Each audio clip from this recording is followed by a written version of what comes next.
Hey there, this is Matt once again. Welcome back to another review in my journey through the horror films of the 1980s. And now, I would say if I have to pick my favorite ghost story film, it would be this, The Fog. I mean, I really enjoy The Changeling, I like Poltergeist, but this would be my favorite if I had to pick. Because John Carpenter just creates such a fantastic mood and atmosphere in this film, whether it be the score, which fits the flick like a glove. It's a wonderful musical score. Very, very solid direction. It's a great looking movie, thanks in part to the director of photography, Dean Cundy. And you have a great cast. I mean, look, you got Tom Atkins, Jamie Lee Curtis, Adrienne Barbeau, Hal Holbrook, Janet Leigh from the original Psycho. Wonderful cast. I mean, you have Adrienne Barbeau as a radio DJ. You have Tom Atkins as, I guess you could figure that his job was a fisherman who picks up a hitchhiker played by Jamie Lee Curtis. Hal Holbrook is a priest. Janet Leigh, she's not the mayor, but she's like one of the head people of the town. The town that's called, I believe, Antonio Bay. And pretty much the story, Antonio Bay is coming across his 100th year anniversary. But something else is coming back for the anniversary. And you find out a bit of backstory about how these people thought they were going to a leper colony and had all this gold. But then the people on the mainland, they tricked them, made the ship crash, because, hey, we don't want leper colony people here, and then they could steal all their gold, and they're dead, so fuck them. And then you find out that they took the gold, and the gold was made into a cross, which was hidden in the church that Hal Holbrook is at. You can see a bit of it right there. And yeah, the movie, like I say, it just has a rich atmosphere, mood that you cannot get nowadays, sad to say. I mean, another good actor, John Houseman, at the beginning where he's telling this campfire story. The men from the sea will rise up to search for. I mean, that sets the mood that you're getting ready to hear a great campfire tale. And he tells a little bit of, stuff that happened in the past. And just the direction how, John Houseman tells the story, then it rises up, and you get an overlook of the town. Hal Holbrook, very talented actor, really like him in films like Rituals. That's a film I love with him in it. Creepshow, he does a good job in that, as well as here. Definitely one of my favorite roles from him. Tom Atkins without the mustache. One of those few times to see him without the mustache. Tom Atkins, another great actor from Halloween 3, Night of the Creeps. He was in the My Bloody Valentine remake. He had a bit role in, I believe, the first Lethal Weapon. Yeah, he had a bit role in Creepshow as well. Adrienne Barbeau, I would say this is my favorite role of hers. I really liked her as the radio DJ. I thought her voice fit perfectly it was a perfect radio voice. And what's interesting about this film, there's not really a star in the film. It's an ensemble. I mean, if you had to pick, you could probably say Adrienne Barbeau is the star, but it was kind of interesting that it was more of an ensemble piece. And it worked well because all the actors worked well. They did a great job. Jamie Lee Curtis, I know she's not a fan of the film because there's an interview by her on this where she says it's a bad film. It's like, unless it's Halloween, the first one, or fucking A Fish Called Wanda, or Trading Places, like she seems to not like any of her movies. Well, she probably likes True Lies. I don't know. For all I know, she doesn't like True Lies. Maybe she liked working on it. I don't know. I mean, I get that's her opinion, but I don't agree with her opinion at all. And I liked Halloween, but I would say I liked this even more than Halloween. Again, I liked Halloween, but this one, I mean, it does get the praise, but it never gets as much praise as Halloween. And this one, I like Halloween, but this, I like the backstory. I love the ghost story aspect. I love the mood. How when Antonio Bay turns 100, you have the store shaking, the phones ringing, and you have these all, when Tom Atkins picks up Jamie Lee Curtis, the windows of the car crash, and all this crazy stuff happening. And I love how they shot the fog itself. Especially my favorite shot in the movie is in the third act when Adrienne Barbeau is looking over, and I love this music, and I can't even try to mimic it, I'll screw it up, but Adrienne Barbeau is looking, and you see the fog rolling over the hill and sort of like turning and going down the road and heading towards her. I love that look of that shot. I love the way they made the fog look. A lot better than the remake, which was CG fog at times, and CG faces in the fog as if it was a reject cousin of the Mummy. What they did was sad, we'll do a fog. Yeah, you're more like fuck. As if fuck you, fog remake. Piece of shit. Fuck that fucking remake.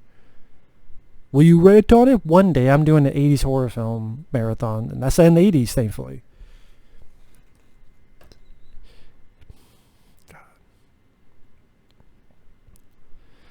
And the death scenes, I mean, I know when they filmed it, they thought some things didn't work, so they went and did additional photography. It did a little bit more impact on the kills. I thought it was for the better. Like when these people on the boat get killed, they get killed by swords and hooks and knives, and there's a nice bit of impact to those sequences. Charles Cyphers, who's in Halloween, the first one, he gets a hook to the neck.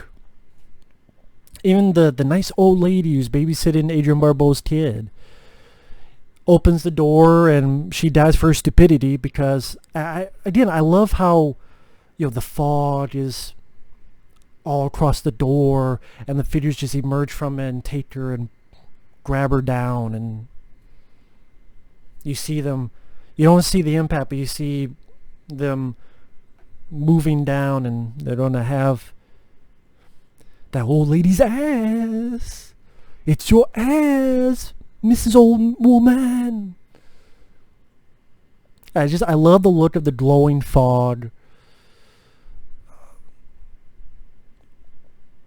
And Adrienne Barbeau, likable character. She stays at the radio station, selfless act in order to warn people and get them to safety.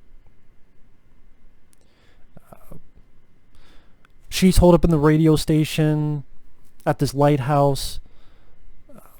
The rest of the cast get to this church, and then with the help of Hal Holbrook, they figure out what's going on, and pretty much the ghosts attack not only that place, but they attack the radio station.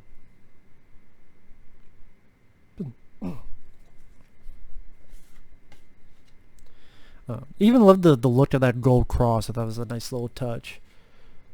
Another recognizable face, Darwin Jostin. I believe that's how you pronounce his name. He was in the original Assault on Precinct 13 as Napoleon.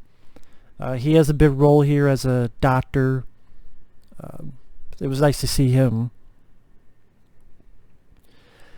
And it just, like I said, I liked the story it told. It really felt like a ghost story that you would hear at the campfire. And just the beautiful direction, the use of the widescreen format with him and Dean Cundey. Like I said, the score fits the film very well, especially in the scenes when the fog is actually moving through the town in the third act and moving over the hill, going towards Adrienne Barbeau's radio station. The cast do a great job. I enjoyed the characters, the effects. I believe Rob Bottin had a hand on the look of the ghosts. You see little bits of their faces, which is a bit like, ew. But mostly covered by the fog and low lighting, which is for the best.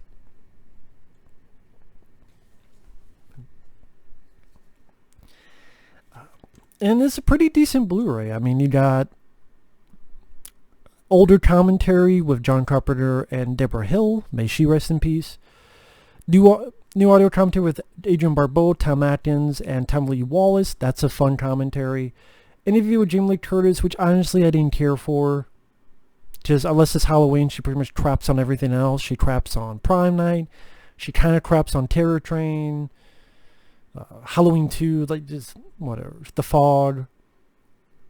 Horror's Hallowed Grounds, where they looked at the film locations with Sean Clark. I love that series. On a side note, I don't know what the hell happened with Sean Clark, meaning, did he piss someone off at Scream Factory? Because you never see they never do Horror's Hallowed Grounds anymore. I wish the guy would, hell man, do a fucking Kickstarter. There's a lot of worse things that have been fucking Kickstarted. I think a lot of people would love to see an actual series of Horror's Hallowed Grounds where you go to all these places for films. And they never do it for Blu-rays anymore. I don't know why. But I would love to see a Horror's Hallowed Ground on like the Blob remake coming out, or My Bloody Valentine when they release that, or if they do April Fool's Day, if they ever one day do that. But I don't know what the deal is. I don't know if Sean Clark is doing other stuff and he doesn't want to do horror. Like, whatever happened to Horror's Hallowed Grounds? That's a question I would like to ask for anyone who knows. Because I like Sean Clark. I like his demeanor. Even in this one, there was a fun running gag that sadly he dropped in the later Horror's Hallowed Grounds, where he would always keep seeing was it Robert Russler, the guy from Elm Street 2, like, when are you going to do Horror's Hallowed Grounds for Elm Street 2? He's on this one as well. That was a fun little running gag, but it's a good Blu-ray. I know it's on 4K, but I don't have 4K because I'm not buying a 4K TV and a 4K player. Sure, it looks nice, but way too much money from my blood just for that. And, the Blu-ray looks good. So like I said, it has a rich mood and atmosphere. I love the way it was directed. It goes at a good pace. It's only 90 minutes? Yeah, about an hour and 30 minutes. So it goes by a quick pace. I didn't see any slow spots. And it's sad that they don't make movies like this anymore with this look and mood and feel to it. And you have a good cast of actors. And yeah, those are the look of the ghosts and this really cool look to them. And like I said, I love the way the fog just creates such a more richer mood to the proceedings.